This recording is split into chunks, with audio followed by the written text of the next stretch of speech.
concernait ce changement de collègue. Nous abordons maintenant la première délibération de notre spécifique de notre conseil. Donc Madame Guittenot a plusieurs délibérations concernant nos écritures financières, et notamment, on va débuter par des admissions en non-valeur, des créances éteintes ou douteuses.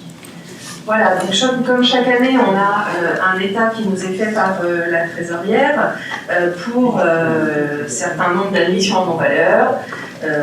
Donc il y aura 3 en fait, montants qui vont être modifiés. Il y a d'abord les admissions en non-valeur, ça représente un montant total de 4 480,50 €. Donc à l'intérieur, un recours qui n'est plus possible pour un foyer pour 4 332,81 €. Donc depuis plusieurs années, il y avait eu des investigations qui n'ont pas pu aboutir, donc là c'est terminé.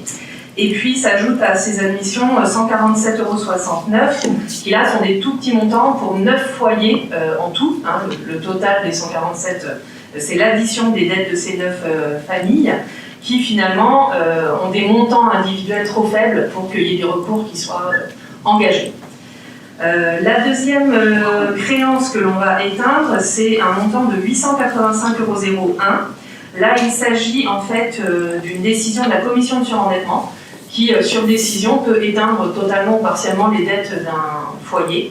Et là, c'est le cas pour cette dette-là, donc forcément, la loi s'applique et la dette est annulée.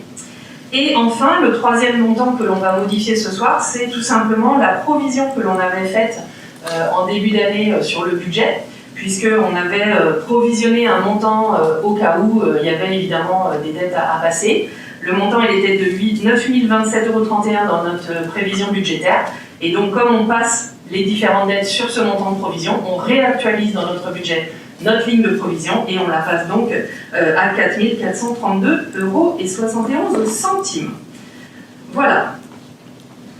Merci Audrey pour ces explications assez complètes. Y a-t-il des demandes d'intervention particulière? Je mets au voie cette délibération.